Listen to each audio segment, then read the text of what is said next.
Hello and welcome to let's crack UPSC CSE Hindi. I hope आप सब लोग बहुत अच्छे होंगे। अनअकैडमी परिवार में मैं आप सबका बहुत बहुत स्वागत करता हूं। दरअसल भारत सरकार के द्वारा एक बड़ी अपडेट पासपोर्ट के संबंध में जिसको जारी करा गया है। गवर्नमेंट ऑफ इंडिया ने जो पासपोर्ट्स बनाने के कुछ रूल्स हैं उन रूल्स में बड़ा बदलाव किया है। तो किन लोगों को कौन से बदलाव करने चाहिए या फिर कौन से दस्तावेज उसके लिए रिक्वायर्ड हैं उस पासपोर्ट को बनवाने के लिए, और कब जन्मे लोगों के लिए ये जो जन्म प्रमाण पत्र है इसको लागू करा गया है पासपोर्ट के लिए, उसके बारे में हम बात करने वाले हैं।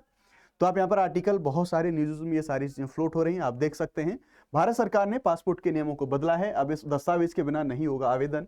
ये सारी डिटेल्स को हमें जानना होगा। दरअसल इसमें जो सबसे मुख्य मुद्दा रहने वाला है वो है बर्थ सर्टिफिकेट का, कि कुछ लोगों के लिए जो बर्थ सर्टिफिकेट है उसको मैंडेटरी कर दिया गया है पासपोर्ट बनवाने के लिए। तो किन लोगों के लिए मैंडेटरी करा गया है, क्या सारे नियम हैं, उनके बारे में हम बात करने वाले हैं। भारत सरकार ने पासपोर्ट के नियमों में बदलाव किया है और ये इसके लिए बर्थ सर्टिफिकेट को अब अनिवार्य कर दिया गया है। 1 अक्टूबर 2023 या फिर उसके बाद जिन लोगों ने जन्म लिया है उनको बर्थ सर्टिफिकेट दिखाना जरूरी होगा। लेकिन हाँ, इससे पहले जो लोग हैं उनके लिए जारी करने के पासपोर्ट के क्या नियम हैं उनके बारे में भी हम यहाँ पर जान रहे होंगे। आइए डिटेल में देखते हैं क्या है पूरा का पूरा मामला।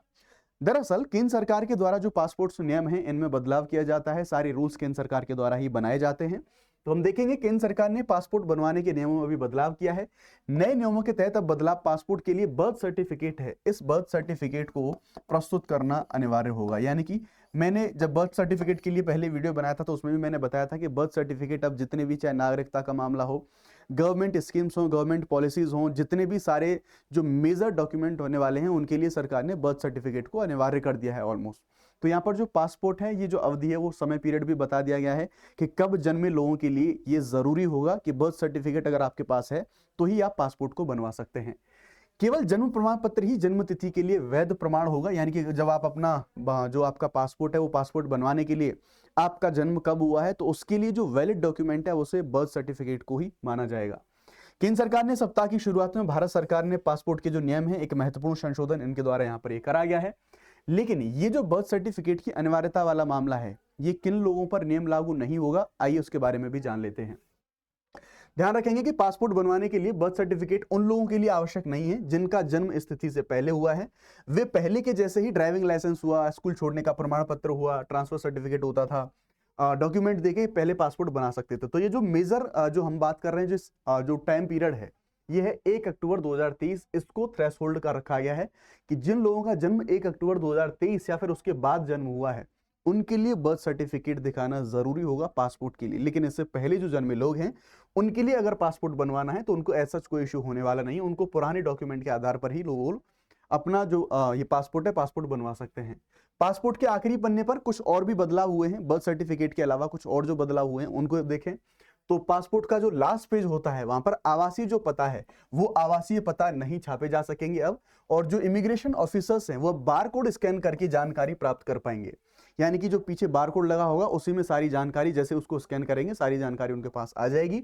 पासपोर्ट के अंतिम पन्ने पर से माता पिता के नाम को भी नहीं छापा जाएगा। यानी कि जो पासपोर्ट का लास्ट पेज है, माता पिता का नाम, रेजिडेंस, एड्रेस, पूरे जो सारे एड्रेसेस हैं वो सारी चीजें अब सिर्फ बार कोड के अंदर रहेंगी और उन बार कोड के माध्यम से जो इमिग्रेशन ऑफिसर्स हैं वही उस चीज को जान पाएंगे। वो चीजें पब्लिक नहीं रहेंगी ना। इस नियम से एकल विवाहित या फिर अलग थलग परिवारों के बच्चों को थोड़ी सी जो राहत है वो राहत यहाँ पर मिल जाएगी। भारत में पासपोर्ट को नियंत्रित करने वाला एक जो प्राथमिक एक्ट है, यानी कि जो हमारे पासपोर्ट हैं उनको किस तरह से रेगुलेट किया जाता है, तो इस मामले में हमारे पास पासपोर्ट अधिनियम 1967 यानी कि 1967 का अधिनियम हमारे पास अवेलेबल है। ये जो हमारा कानून है ये पासपोर्ट जारी करने, भारतीय नागरिकों के प्रस्थान को विनियमित करने और साथ ही अन्य संबंधित मामलों के जो नियमों की जानकारी या फिर रूपरेखा है उसको प्रस्तुत करता है। ये सरकार को कुछ कंडीशंस में पासपोर्ट को रद्द करने का अधिकार भी देता है। यानी कि पासपोर्ट कैसे बनेंगे वो रूल्स भी सरकार जारी करेगी, लेकिन हाँ कुछ कंडीशंस में इन पासपोर्ट्स को कैसे रद्द किया जा सकता है। 1967 का जो एक्ट है ये एक्ट भी सरकार को इसकी जो ताकत है वो ताकतें प्रदान करता है। जैसे यदि जिस व्यक्ति के पास पासपोर्ट है अगर उसने गलत सूचना देके धोखेबाजी से अगर पासपोर्ट को हासिल किया है, साथ ही यदि इसे भारत के हितों के विरुद्ध अगर इसे समझा जाता हो, यानी कि अगर आपने पासपोर्ट बनवाया है और भारत के राष्ट्रीय हितों के अनुरूप वो ना हो, तो उन कंडीशंस में यानी कि ओवरऑल अगर कहें तो पूरी तरह से सरकार के हाथ में है कि आप पासपोर्ट को रद्द भी सरकार के द्वारा किया जा सकता है। अब कुछ पासपोर्ट्स के बारे में जानकारी करते हैं, क्योंकि यहाँ पर जो कलर कोड की बात है नए नियमों में वो कलर कोड की बात भी करी गई है। तो उसके अनुसार पासपोर्ट कितने प्रकार के होते हैं, कुछ जो प्रकार हैं आपको यहाँ पर देखने को मिलेंगे। देखो, एक साधारण ऑर्डिनरी पासपोर्ट होता है जिसे टाइप पी हम बोलते हैं। इसकी वैलिडिटी 10 साल के लिए होती है, यानी कि एडल्ट्स के लिए, और 5 साल के लिए जो माइनर यानी कि जो बच्चे हैं 18 साल से कम के, उनके लिए होती है। कलर इसका ब्लू होता है, जो साधारणतः आप पासपोर्ट देख रहे थे सारी इमेज में आपने जो देखा था। सभी इंडियन सिटीजन्स के लिए इसको इश्यू करा जाता है, जो सामान्य आदमी हम आप जैसे लोग जो इसको रखते हैं उनके लिए इसको इश्यू करा जाता है। अगले पासपोर्ट होते हैं official, same as an ordinary होता है, इसी की तरह है, लेकिन ये व्हाइट कलर का होता है और जो गवर्नमेंट ऑफिशियल्स होते हैं उनके लिए इसको जारी किया जाता है। उसके बाद होता है आपका डिप्लोमेटिक, काफी पावरफुल ये जो पासपोर्ट देखने को मिलता है, ये 5 ईयर और उससे कम के लिए इसको इशू करा जाता है। ये मैरून कलर का होता है, अभी मैं आपको ये सारे पासपोर्ट दिखाऊंगा। ये डिप्लोमेट्स होते हैं, जो सीनियर गवर्नमेंट ऑफिशियल्स होते हैं और उनके जो डिपेंडेंट्स होते हैं उनके लिए जारी करा जाता है। तो ये जो राजनयिक होते हैं, स्पेशली डिप्लोमेट्स होते हैं, उनके लिए इशू करा जाता है। उसके बाद immigration check required ECR, same as ordinary passport की तरह ही होता है, ऑरेंज कलर का होता है, और ये इंडियन सिटीजन जो 10th ग्रेड जिन्होंने एजुकेशन नहीं कंप्लीट किया उनके लिए इसको इशू करा जाता है। उसके बाद इमरजेंसी सर्टिफिकेट होता है एक, जिसको शॉर्ट वैलिडिटी में इशू करा जाता है। तो जो ऐसे सिंगल जर्नी, तो इवन जो इंडिया है वो पासपोर्ट को खो जाए, एक्सपायर्ड हो जाए, तो सिंगल जर्नी के लिए ऐसी कंडीशन में इसको इशू करा जाता है। तो हमने ये पासपोर्ट क्या थे, मतलब क्या प्रकार थे, क्या नए बदलाव थे, और जो कुछ मेजर प्रकार के जो पासपोर्ट थे जिनके बारे में मैंने आपको बताया था। तो आप देख सकते हैं गवर्नमेंट ऑफिशियल्स के लिए ऐसे व्हाइट कलर में जो पासपोर्ट है वो आता है, और यूजुअली हम और आप जो ब्लू कलर वाला यूज करते हैं वो ये है। और जो डिप्लोमेट्स के लिए जो सबसे पावरफुल पासपोर्ट माना जाता है, ये मरून कलर में ये पासपोर्ट यहाँ पर हमें देखने को मिलता है।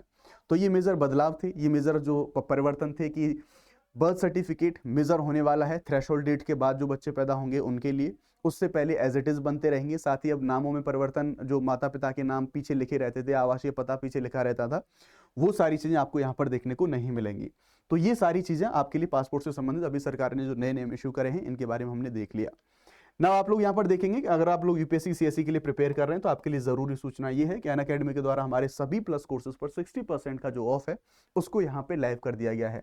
यहाँ पर आप देख सकते हैं आपको prelims, mains, GS, CSAT test series सारी चीजें आपको यहाँ पर देखने को मिल जाएंगी, लेकिन ये सारी चीजें लिमिटेड ऑफर के लिए हैं। सीसेट के लिए जो मधुकर सर का रिकॉर्डेड बैच है वो लाइव है, जस्ट 2999 में आप उसे अवेल कर सकते हैं। रही बैचेस की बात, तो बैचेस देखेंगे आप यहाँ पर, हमारा आगाज 2027 बैच वो 9 मार्च से शुरू होगा।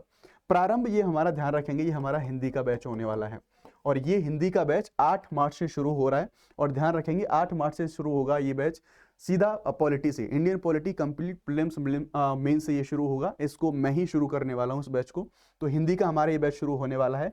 बाकी हमारे बैच जो आरंभ है 2027 के लिए, 26 के लिए अलग अलग दोनों बैच है, ये 7 मार्च से शुरू हो जाएगा। और इग्नाइट ये इंग्लिश का बैच है। शुभ 50 ये कोड यूज करके आप लोग मैक्सिमम जो डिस्काउंट है उसे आप लोग जो है अवेल कर सकते हैं। तो ये रही हमारे सारे बैचेस की जानकारी। बाकी इस बैच को मैं शुरू कर रहा हूँ, आप लोगों को पता ही होगा। सो ये था ओवरऑल हमारा जो गवर्नमेंट के द्वारा जो अभी कुछ अधिसूचनाएं हैं, कुछ जो अपडेट्स हैं पासपोर्ट के बारे में जो जारी करी गई हैं। थैंक यू वेरी मच, जय हिंद।